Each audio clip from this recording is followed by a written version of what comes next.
बात तो यहाँ से बोला जा रहा है कि कोई डीजे पे बैन नहीं लगा हुआ है, लेकिन जो हज़ारीबाग ज़िला में जो अधिकारी कर रहे हैं कि डीजे बैन कराए हैं, एक तो लाउड स्पीकर का अनुमति मिल गया है, दूसरे जैसे चोंगा का अनुमति मिल गया है। तो ये सब चीज़ से भी तो आवाज़ें निकल रही है। आप साउंड पोल्यूशन की बात तो नहीं कर सकते हैं। तो डीजे भी लगभग 19-20 का फ़र्क होता है, तो इतना 19-20 का फ़र्क रामनवमी में नहीं करना चाहिए, यही मेरा कहना है। बातों को पहले समझना चाहिए।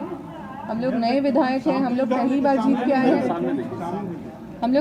जीत के आए हैं, नए विधायक हैं, और हम लोगों को थोड़ा समझना चाहिए, हम लोगों को थोड़ा मौका मिलना चाहिए, हम लोगों को बोलने का भी मौका मिलना चाहिए। जो पुराने विधायक हैं उनको थोड़ा ज़्यादा समय मिलता है, वो अगर बेकार की बातें भी करते हैं तो भी उनको बोलने दिया जाता है, कुछ विषय वस्तु को छोड़ के कुछ और भी बातें करते हैं तो भी बोलने दिया जाता है। लेकिन हम लोग गंभीर विषय को भी रखते हैं तो हड़बड़ी दिखा दी जाती है, आधा में ही सुन ली जाती है। अभी मैं एक न्यूज़ में पढ़ रही हूँ, अभी तुरंत कोई न्यूज़ फ्लैश हुआ है कि स्पीकर साहब कह रहे थे कि अब आप लिख के दीजिए कि कौन सा वाहन चलेगा, कौन सा वाहन नहीं चलेगा। तो हम अपनी तरफ से कुछ नहीं बोल रहे थे, हम वो बोल रहे थे जो नियम कानून के हिसाब से बात कर रहे थे। जो विधानसभा के लेटर जो यहाँ से निकले हुए हैं उसका हम आधार पे बात कर रहे थे कि जब यहाँ से चिट्ठी निकली हुई है कि भारी वाहन नहीं चलेगा, क्षमता से अधिक वाहन नहीं चलेगा, तो और चलेगा तो उस पर एफआईआर की जाएगी, और जो अधिकारी एफआईआर नहीं करे उस पर एफआईआर की जाएगी।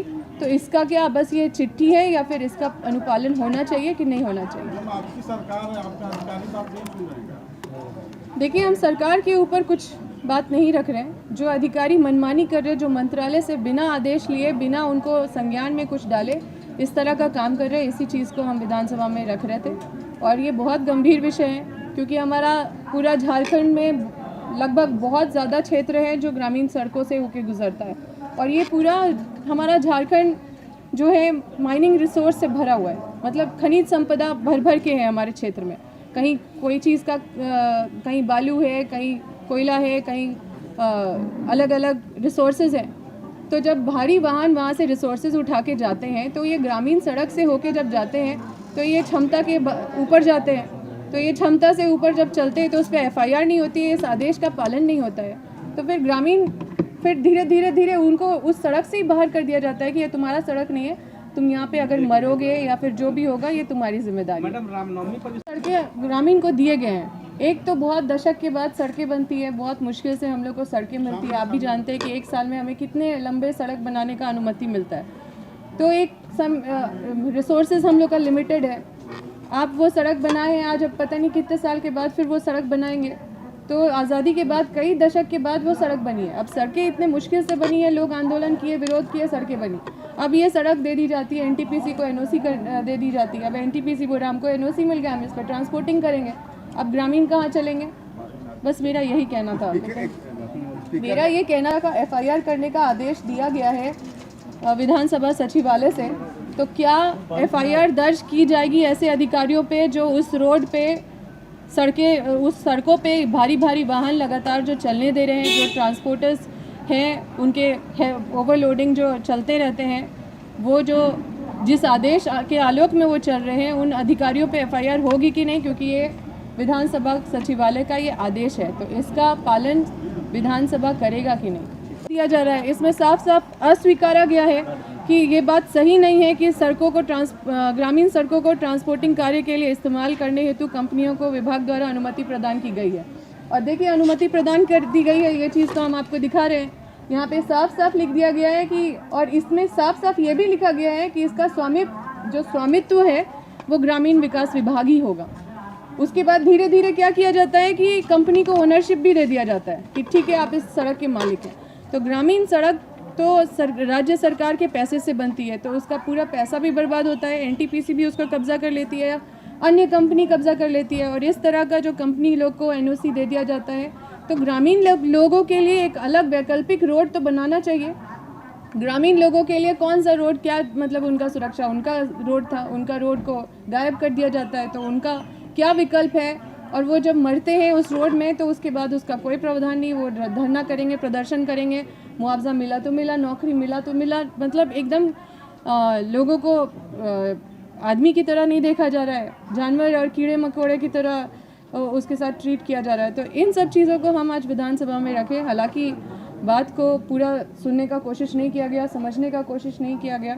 हम तो जो है जो अधिकारियों के अगेंस्ट में ये सारी बातें कर रहे थे कि कैसे अधिकारी अपने हिसाब से अपने आप को ओवर पावर कर लिया है।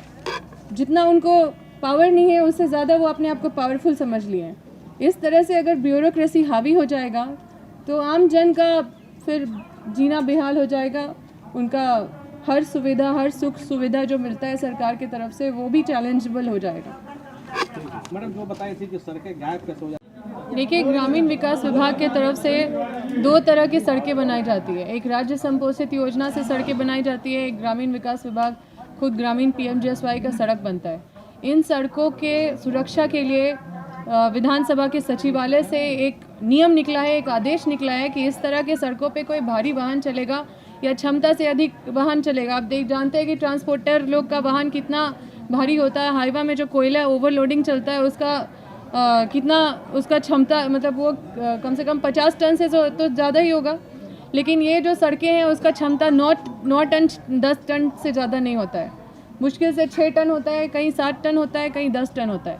और ये सिर्फ ग्रामीण लोगों के लिए ये सड़कें बनाई जाती है। तो हमारा ये प्रश्न था कि ये ग्रामीण सड़क, क्योंकि हमारा पूरा विस्थापित क्षेत्र आप जानते हैं और वहाँ पे कंपनी आती है, पूरे जो ग्रामीण का सड़क है उसको पूरा कब्जा कर लेती है। किस तरह से कब्जा करती है इसके पीछे एक कहानी है।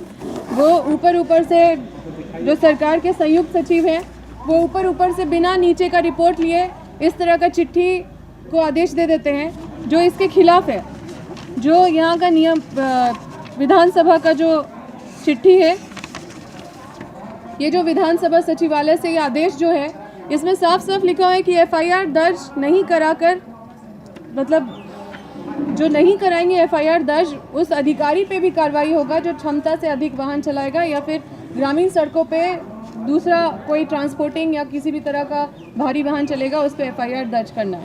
अब यहाँ पे इसको नज़रअंदाज कर दिया जाता है, जबकि ये 2022 का चिट्ठी है।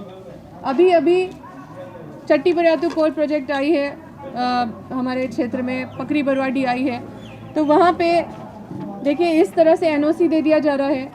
सीधा सरकार के संयुक्त सचिव हस्ताक्षर करके सीधा बोल दे रहे हैं लो NTPC तुम बनाओ, और NTPC उसमें नीपा पोती करके उसके बाद वो सड़क लोगों को कह रही है हमारा सड़क है और ग्रामीण का सड़क। कोई सड़क नहीं है तो ग्रामीण चलेंगे कहाँ पे? अभी देखिए एक व्यक्ति है सो कोमा में चले गए, हमारे क्षेत्र के एक्सीडेंट हो रहा है, रोज़ लोग मर जा रहे। तो हमारा यही सवाल था।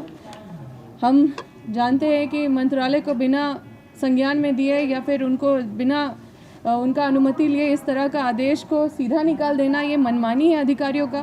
और इस तरह से अगर ब्यूरोक्रेसी हावी हो जाएगी, इस तरह से विधानसभा का नियम का अवमानना किया जाएगा, उसका उल्लंघन किया जाएगा, तो फिर तो कोई भी चीज़ बेकार है। फिर हम लोग यहाँ पे विधानसभा में आके अगर कोई